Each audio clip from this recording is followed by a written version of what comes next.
Nessa aula nós vamos falar dos animais vertebrados, né? Os vertebrados, eles são divididos em 5 classes, que é o que nós vamos estudar.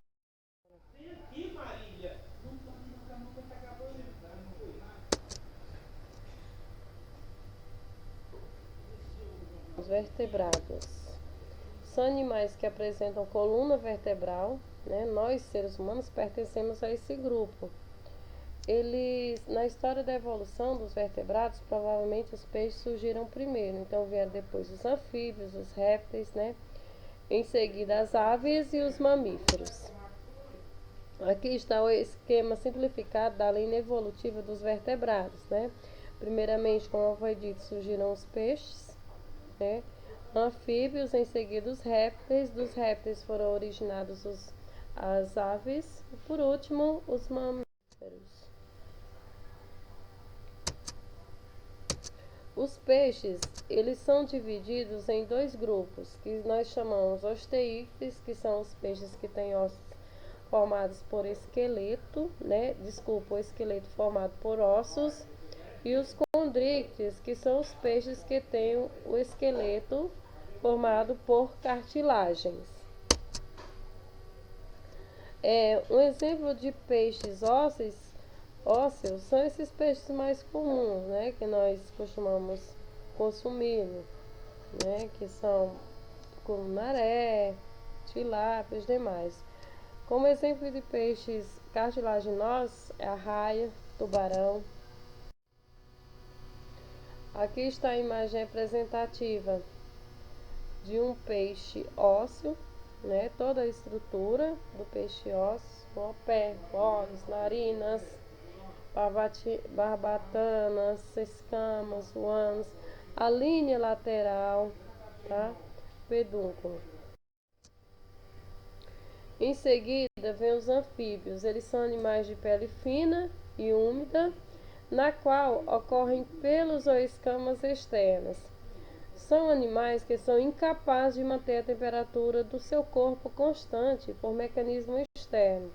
Ou seja, eles são chamados animais pecilotérmicos ou ectotérmicos, pois a temperatura do corpo depende do ambiente, né? Se está frio o ambiente, o animal também terá o corpo frio. Se a temperatura do corpo estiver quente, se o ambiente estiver quente, sua temperatura se eleva.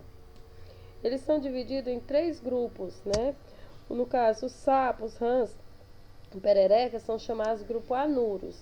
As salamandras são consideradas do grupo Urodelas e as cecílias e a cobra cega são do grupo Apodes.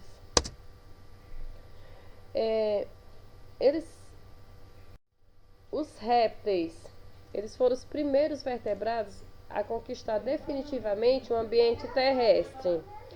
Os anfíbios, como foi falado anteriormente, eles têm a pele úmida.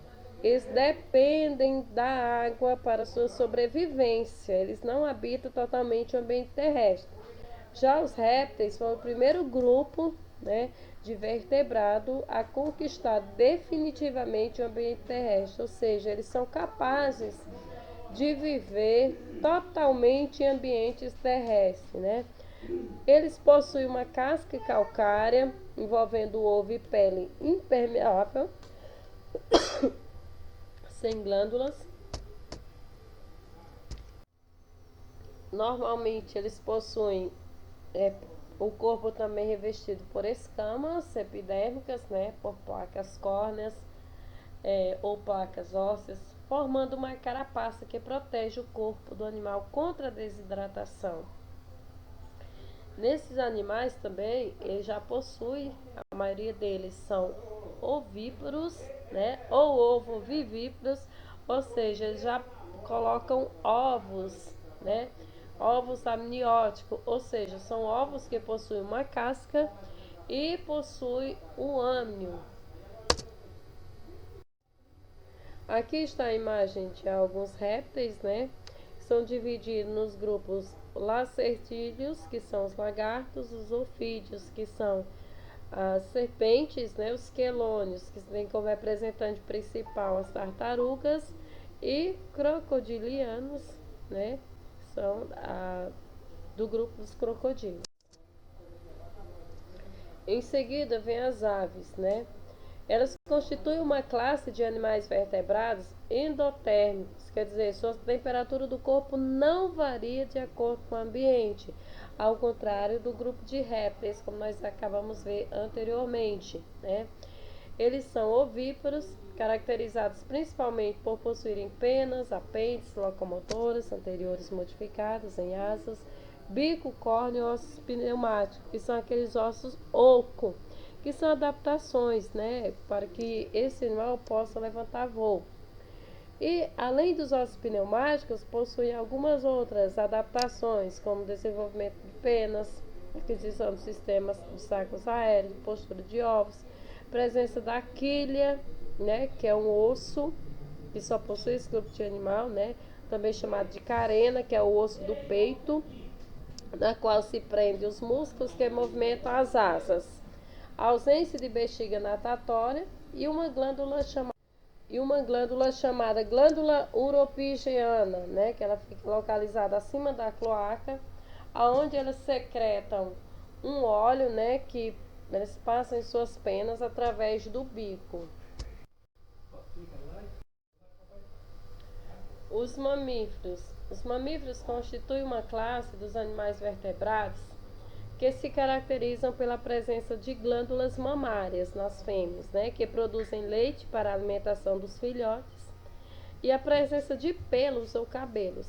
São animais homeotérmicos ou endotérmicos, como também o grupo das aves, né? Ou seja, são chamados animais de sangue quente. Sua temperatura do corpo não varia de acordo com o ambiente. Os mamíferos, eles são divididos em três grupos, né? Que são o grupo prototério, né? Que são mamíferos que botam ovo. Nós temos como principal representante o ornitorrinco e a equidna. São mamíferos que botam ovo. O grupo metatério, né? Esse grupo que possui a, uma bolsa, né? Para completar o desenvolvimento do embrião. No caso, o canguru possui essa bolsa chamada marsúpio. Por isso, esse grupo é chamado metatério ou marsupial. E por último, o grupo eutério, que são os placentários, os grupos de mamíferos que possuem a placenta para que haja o desenvolvimento do embrião.